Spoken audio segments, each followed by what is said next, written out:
90% of blood pressure is called essential hypertension, and they don't even know what causes it after all of this research. Today, I'm going to unravel blood pressure and give you some natural solutions that may have a lot less side effects than medication. Of course, check with your doctor before implementing any of these solutions. So you have about 100,000 miles of blood vessels in your body. Well, that is a lot of blood vessels, and these blood vessels do go to many locations in your body, many organs. In fact, all of your organs receive blood from your vascular system. And so the problems with blood pressure extend way beyond just the vascular system, way beyond just your heart. It can affect the brain, it can affect your eye, it can affect the kidney, increasing your risk of getting heart attacks. And it definitely increases your risk of getting a stroke by a factor of 3x. And blood pressure problems are very common. If you're over 60, you have a 50% chance of getting hypertension. To me, that is just way, way too high. Now, hypertension can also be compensating for various things. For example, if you have hypoxia, let's say in your lungs, you have COPD, you have a lung problem where you don't have enough oxygen, the body is going to automatically sense that and start increasing blood pressure to get more blood in the area, to get more oxygen, low oxygen situation in another place. So when someone then takes medication to lower the blood pressure, what happens to the lungs, right? It already is not getting enough oxygen. Now it's really not going to get enough oxygen. So this is one reason why people don't really feel good many times when they get on blood pressure medication, especially in the brain, because it creates other issues. I mean, I think a really important question would be to understand why you have high blood pressure in the first place. And this is just not emphasized very well. It's more like, well, you have this disease. We don't really know what it is. Take this medication for a while, drink more water, get more exercise, et cetera, et cetera. From my viewpoint, there's several common reasons for blood pressure: low potassium, low magnesium, and low vitamin D levels. So if I had hypertension, those would be three things that I would look at immediately. But instead, in the medical profession, you're told to restrict sodium. That is the primary focus, not to increase potassium, to reduce sodium. And if that doesn't work, then the next thing to do is to give you a water pill, a diuretic. Primarily, they use a common one called hydrochlorothiazide. This is a diuretic. It gets rid of fluid and the sodium in the fluid, but it is also a silent depleter of potassium. So now we end up with lower amounts of potassium. And a potassium deficiency could be the reason why you have high blood pressure in the first place. Now we go from low potassium to extremely low potassium. So therefore, there's going to be more need for medication. And of course, when we talk about potassium, they may recommend potassium, but unfortunately, potassium only comes in 99 milligram pills or less. And the requirement for potassium is quite high. It's like 4,700 milligrams. And you have these pills that are 99 milligrams. Okay. How many times does 99, or let's just round it off to 100, go into 4,700? Okay. You do the math. You'd have to have a lot of pills.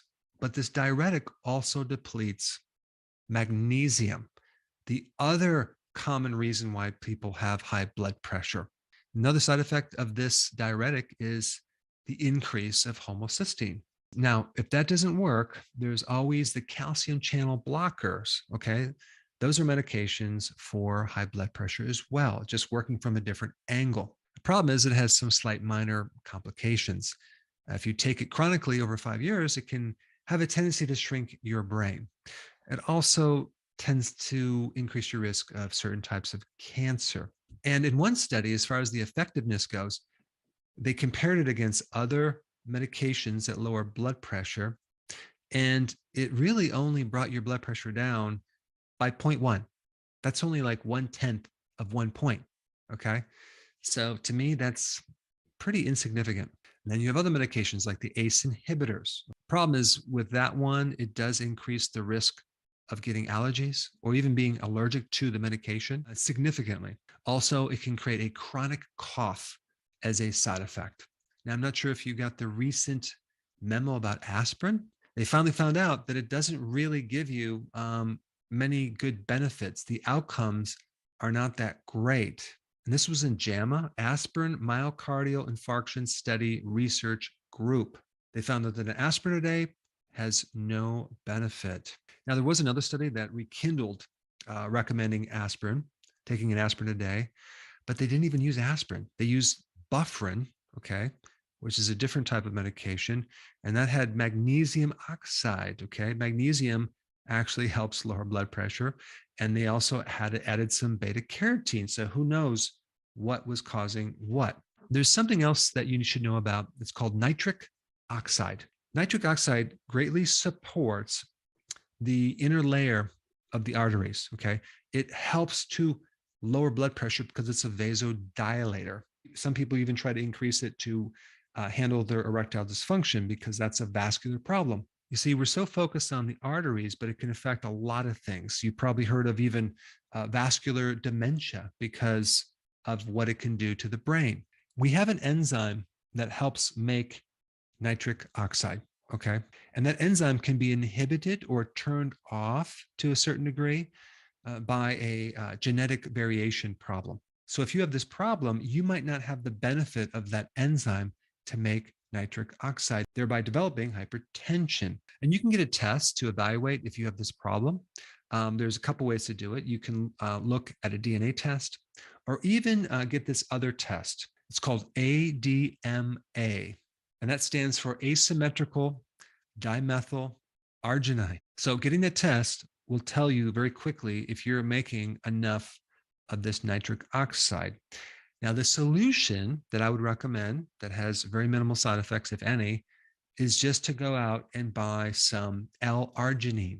L-arginine will help you make more nitric oxide. So you can just include that as your protocol for helping yourself with this high blood pressure situation. Another really good natural remedy for high blood pressure is garlic. Garlic can act as a natural ACE inhibitor, as well as increasing this nitric oxide. Another really good food to take if you have high blood pressure is celery. Celery has a couple powerful phytonutrients that can help lower blood pressure and reduce adrenaline. So it helps you sleep, it helps your blood pressure. You'd want to take like 4 stalks of this celery, maybe with your last meal of the day. And you'll find that you'll actually get some benefit from that. Now, to support the endothelial layer of your arteries, tocotrienols is one of the best remedies for that. That's a type of vitamin E. So when you think about anything damaging the inside of the artery, think tocotrienols. And tocotrienols are really good for angina, heart problems, but especially to help act as a powerful antioxidant for the inside layer of your arteries. Let's summarize everything. So we have potassium, magnesium. Where can you get that? From salads, okay? Larger amounts of salads on a regular basis. You can also get these in electrolyte powder as well. Vitamin D3, you can get that from the sun. It's very hard in the winter, so start taking vitamin D3. That might just handle your blood pressure, but you need to take at least 20,000 IUs every single day. Start including garlic in the diet, celery, and don't forget about the L-arginine, okay? You can get in a powder and maybe take a scoop or even a whole scoop each day, okay, to help increase nitric oxide, and those tocotrienols that might come in handy to support the inside layer of your arteries. But realize that you also need to handle the foundational problem of your diet. And for information on that, I put that video up right here. Check it out.